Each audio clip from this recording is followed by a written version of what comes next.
You said, Secretary, that the weapons pause by the Pentagon in the narrow scope in which it occurred made sense, but was it a decision on which the State Department was consulted, or what was the level? No, it wasn't a. No. I said it was a review. It was a pause pending review, and so we were constantly.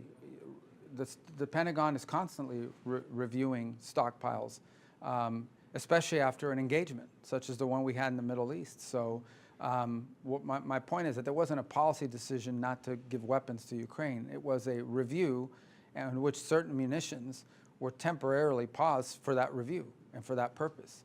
And this reporting out there that there was no awareness of it is not true. Now, but no policy decision was made. In essence, no one ever said we're not sending weapons to Ukraine. That's been appropriated by Congress, and that's continued. And that continues to this very day.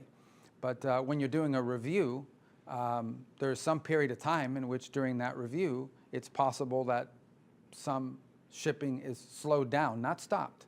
But because it's being reviewed, someone would say, okay, well, let's not send it today. Let's wait a couple days because we're conducting the review of that particular munition.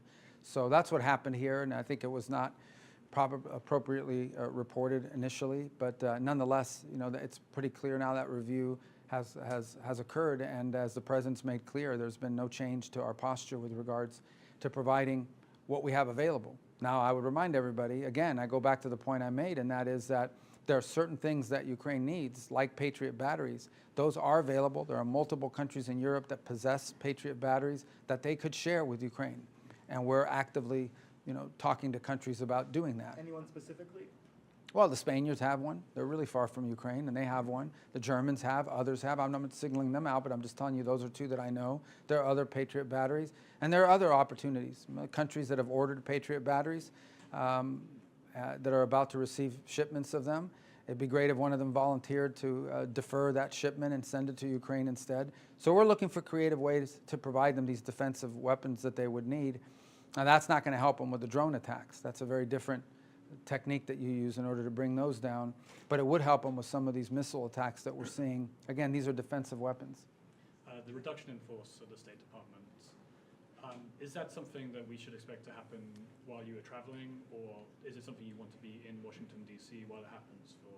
No, I mean, we've already notified that to Congress. Understand, our reduction in force was done, I'm very proud to say, I would argue probably in the most deliberate way of anyone that's done one. We went very specifically through and reorganized the State Department, and when you reorganize the State Department, there were certain bureaus we wanted to empower the regional bureaus, and there were certain bureaus, these functional bureaus, that were closed, and so it made sense so that's been notified to Congress and to the workforce for some period of time, and so we've been ready to implement it pending a court decision, which now has been reached. There's some timing associated